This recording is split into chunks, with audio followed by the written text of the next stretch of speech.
ടെറസിലെ നാരങ്ങ കൃഷിയാണ്. ഇതെന്ന് പറയണത് സീഡ്ലെസ് ലെമൺ. നമ്മുടെ സാധാ നാരങ്ങയും കാട്ടി കുറച്ചുകൂടി വലിപ്പമൊക്കെ കൂടി കുരു അധികം ഇല്ലാത്ത സീഡ്ലെസ് ലെമൺ.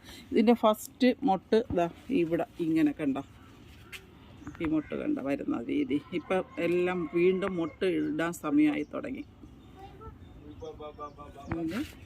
മൊട്ട് വീണ്ടും ഇതിങ്ങനെയായി. ഇത് അടുത്ത സ്റ്റേജ് ആണെന്ന് പറഞ്ഞു. രണ്ടാമത്തെ സ്റ്റേജ്.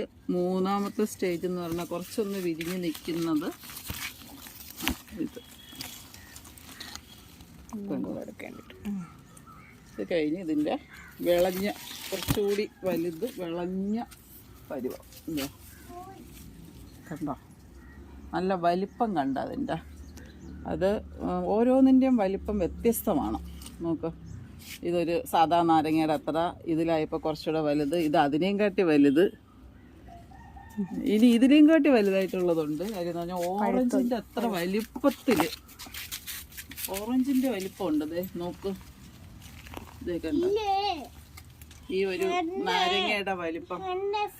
പക്ഷെ ഇത് വിളഞ്ഞിട്ടില്ല. ഇന്ന് ഞാൻ പറിക്കാൻ പോകുന്നത് ഇത് ഒരാഴ്ചയും കൂടെ കഴിയണം ഇതൊന്ന് വിളഞ്ഞ് വരാൻ. പക്ഷെ അതിൻ്റെ വലിപ്പം കണ്ട, ഇതിന് നല്ല ടേസ്റ്റാണ് കേട്ടോ. നമ്മൾ സാധാ നാരങ്ങയും കാട്ടി നമ്മളെ വീട്ടിൽ നിന്ന് വിളഞ്ഞ് എടുക്കുന്ന നാരകത്തിന് ഇതിനൊരു പ്രത്യേക തരം ടേസ്റ്റാണ്. നീരും കുറച്ച് കൂടുതലാണ്.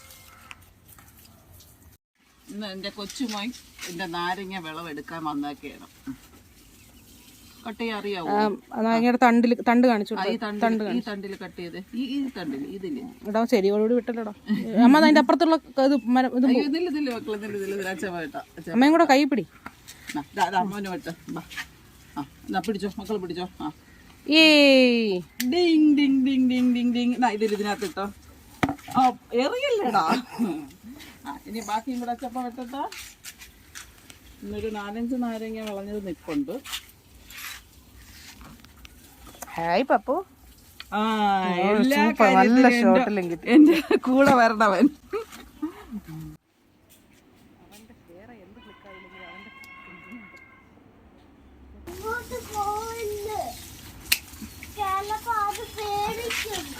രാവിലെ എനിക്ക് കിട്ടിയ എന്റെ നാരകം വിളഞ്ഞിട്ടുണ്ട്. ഈ നാരകത്തിന്റെ വലിപ്പം കണ്ട നല്ല ടേസ്റ്റുമാണ് കേട്ടോ. ഞാൻ ഇതിന്ന് ശംഖുപുഷ്പത്തിൻ്റെ ഇതൊക്കെ ഇട്ട് ജ്യൂസാക്കി വെക്കുന്നതും കൂടെ കാണിച്ചു തരാം. ഓക്കേ.